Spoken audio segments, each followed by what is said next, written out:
निमी PDF solutions में आप सभी का हार्दिक स्वागत है। अपन जिस चैप्टर पर हैं वह है डीसी जनरेटर, यानी कि अभी भी अपन डीसी जनरेटर के सवाल कर रहे हैं। डीसी जनरेटर के 40 क्वेश्चंस अपन ने कंप्लीट कर लिए हैं। आज अपन 41 से शुरू करेंगे। बहुत ही शानदार क्लास रेगुलर तरीके से आप हमारे साथ जुड़े रहिएगा। पूरी पीडीएफ का सॉल्यूशंस अपन करेंगे बहुत ही शानदार तरीके से। यहाँ पर आपको हर एक क्वेश्चंस को अच्छे से याद करना है, और देखना है, क्योंकि एग्ज़ाम में तो यही क्वेश्चंस आपके आने वाले हैं। चलिए शुरुआत करते हैं। क्वेश्चन आपके सामने, डीसी जनरेटर में स्लिप्ड रिंग का क्या कार्य है। देखिए, डीसी जनरेटर जो होता है ना, उसमें स्लिप्ड रिंग होती है। स्लिप्ड रिंग को क्या कहते हैं? कम्यूटेटर कहते हैं। तो कम्यूटेटर का क्या कार्य होता है? कम्यूटेटर का जो कार्य होता है ना, वह होता है एक दिशा में आउटपुट बनाना। एक दिशा में आउटपुट बनाने का जो कार्य करता है वह होता है स्लिप्ड रिंग।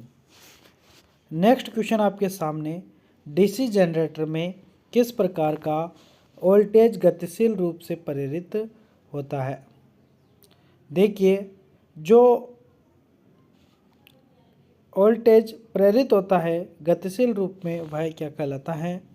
तो वह कहलाता है अल्टरनेटिंग वोल्टेज, यानी कि प्रत्यावर्ती वोल्टेज।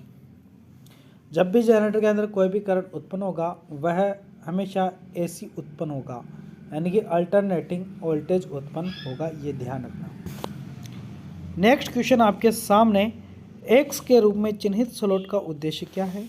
यहाँ पर जो ये स्लॉट है, यानी कि वैसे तो ये क्या है? आर्मेचर है। आर्मेचर में जो यहाँ पर ये जो स्लॉट है, इनको क्या कहा जाता है? तो इनको कहा जाता है कीवेज।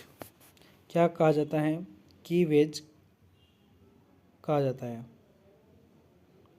तो यहाँ पर अपना जो आंसर होगा वह होगा ए ऑप्शन, जो कि कुंजी तरीका ठीक करने के लिए, यानी keyways to fix the keyways. Next question आपके सामने, जो कि है डीसी जनरेटर में फील्ड कॉइल का उद्देश्य क्या है। डीसी जनरेटर के अंदर फील्ड कॉइल जो होती है उसका उद्देश्य क्या है। जिस डीसी जनरेटर के अंदर फील्ड कॉइल का जो कार्य होता है वह ये होता है कि कुंडली फ्लक्स का निर्माण करने के लिए ध्रुवों को चुंबकित करना। तो यहाँ पर यह क्या करती हैं कि चुंबकीय ध्रुवों को चुंबकित करती हैं।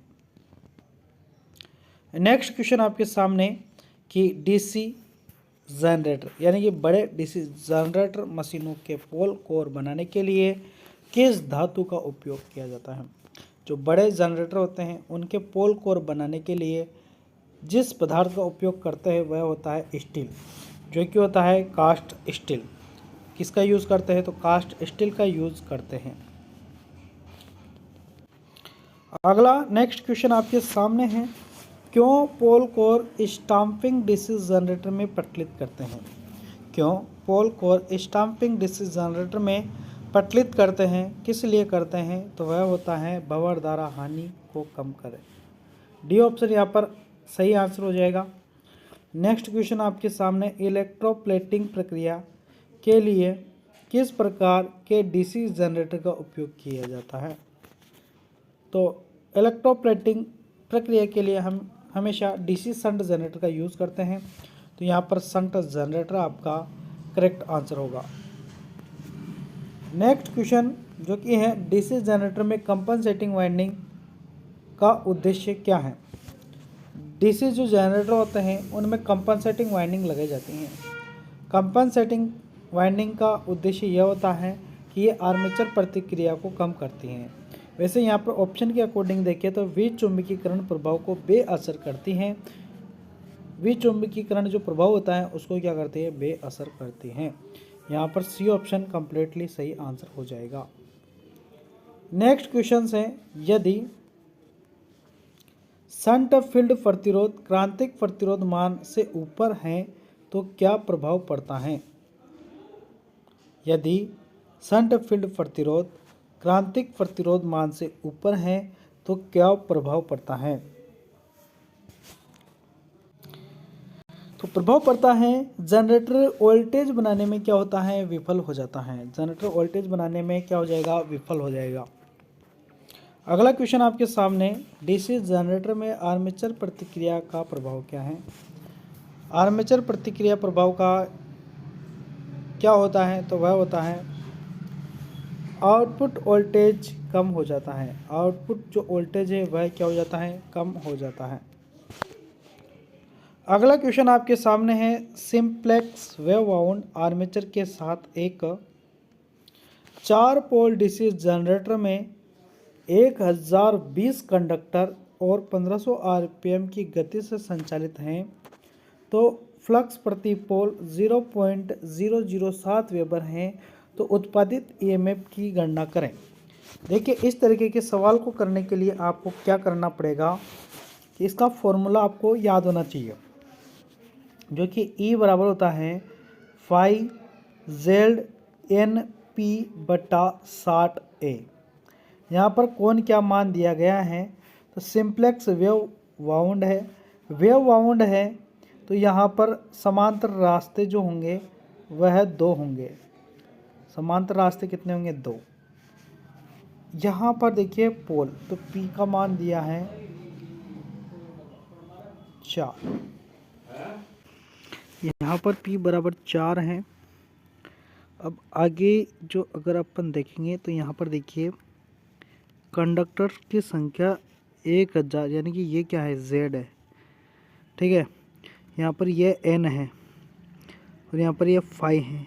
अभी इन सभी का मान रखोगे आप, है ना, और इसको हल करेंगे तो आपका 357 जो कि सी ऑप्शन निकल के आ जाएगा। यही आपका सही आंसर होगा, ठीक है। हल आप कर लेना, आंसर 357 निकल के आ जाएगा। फॉर्मूला मैंने आपको लिख दिया और चीज़ें आपको बता दी। क्वेश्चन अगला है, जो कि है बड़े डीसी जनरेटर में आर्मेचर प्रतिक्रिया के प्रभाव को बेअसर किया जा सकता है। देखिए,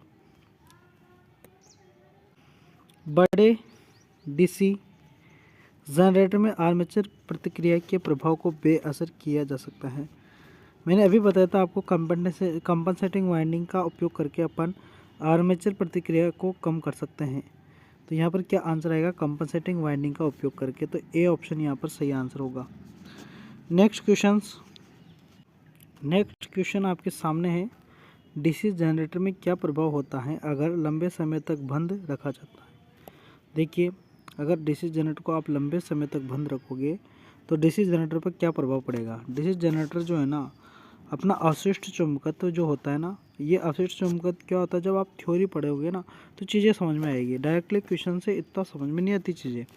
अवशिष्ट चुंबकत्व क्या हो जाएगा, वह खत्म हो जाएगा। अवशिष्ट चुंबकत्व क्या हो जाएगा, खत्म हो जाएगा। अगला क्वेश्चन आपके सामने फिर से उसी फॉर्मूले के ऊपर क्वेश्चन आया है, जो कि है 4 पोल डायनेमो के प्रेरित ईएमएफ की गणना करें। 1000 आरपीएम लैप वाउंड और कंडक्टरों की कुल संख्या 600 है, तो फ्लक्स प्रति पोल यहाँ पर दिया गया है। ये तो ईएमएफ की गणना करनी है। ए बराबर फाई जेड एन पी बटा 60 है, यही फॉर्मूला आपको लगाना है। यहाँ पर वाइंडिंग क्या है, सबसे पहले ये देखा जाता है।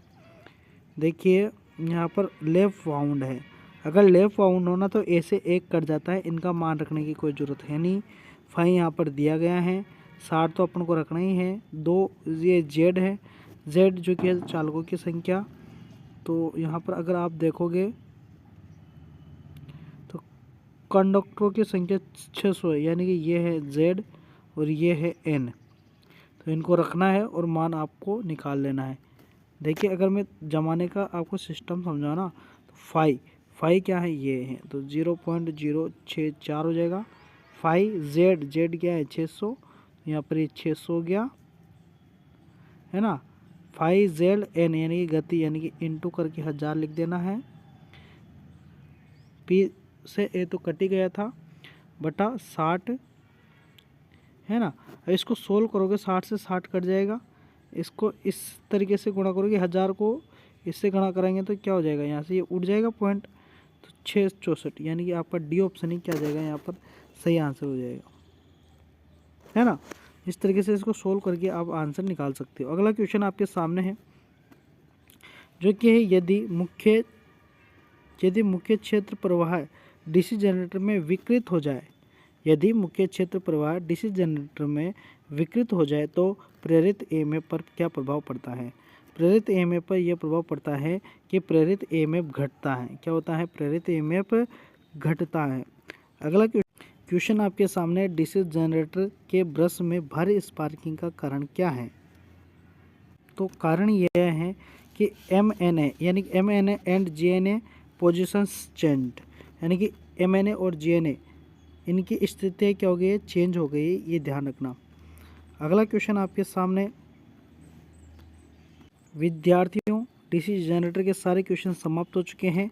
अब अपन शुरुआत करेंगे। क्वेश्चन आपके सामने है जो कि है, क्या है क्वेश्चन? आर्मेचर वाइंडिंग प्रतिरोध को मापने के लिए किस उपकरण का उपयोग किया जाता है? तो इसके लिए जिसका उपयोग किया जाता है ना, वह होता है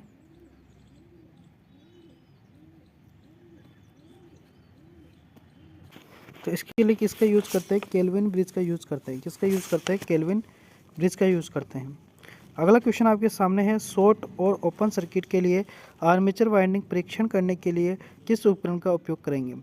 शॉर्ट और ओपन सर्किट के लिए आर्मेचर वाइंडिंग का परीक्षण करने के लिए अपन ग्राउलर का यूज़ करते हैं, लेकिन ग्राउलर भी दो प्रकार के होते हैं, एक आंतरिक एक बाहरी।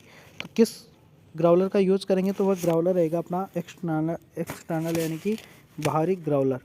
अगला क्वेश्चन आपके सामने, डीसी मोटर की गति नियंत्रण विधि का क्या नाम है? यहाँ पर देखिए, ये सीरीज वाइंडिंग है और ये आर्मेचर है, दोनों श्रेणी क्रम में यानी कि सीरीज मोटर है। यहाँ पर इस तरीके से डाइवर्टर लगा हुआ है यानी कि रियोस्टेट लगा हुआ है।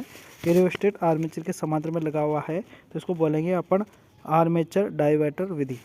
क्या कहेंगे इसको? आर्मेचर डाइवर्टर विधि, जो कि यहाँ पर डी ऑप्शन में दिया गया है। नेक्स्ट क्वेश्चन आपके सामने जो कि है, डीसी फील्ड कॉइल के लिए किस वाइंडिंग तार का उपयोग किया जाता है? तो सुपर एनेमल्ड तांबे का तार यूज करते हैं, जो कि ए ऑप्शन में ही दिया गया है। यही आपका कम्प्लीटली सही आंसर होगा। ठीक है, तो यहाँ पर आपके आज के क्वेश्चंस जो कि 20 क्वेश्चन है वो समाप्त होते हैं। नेक्स्ट क्लास में फिर 20 क्वेश्चंस लेकर आएंगे, बहुत ही महत्वपूर्ण क्लास जो कि आपकी यहाँ पर समाप्त होती है। नेक्स्ट क्लास में फिर आएंगे इसी जोश के साथ। तब तक के लिए धन्यवाद, शुक्रिया।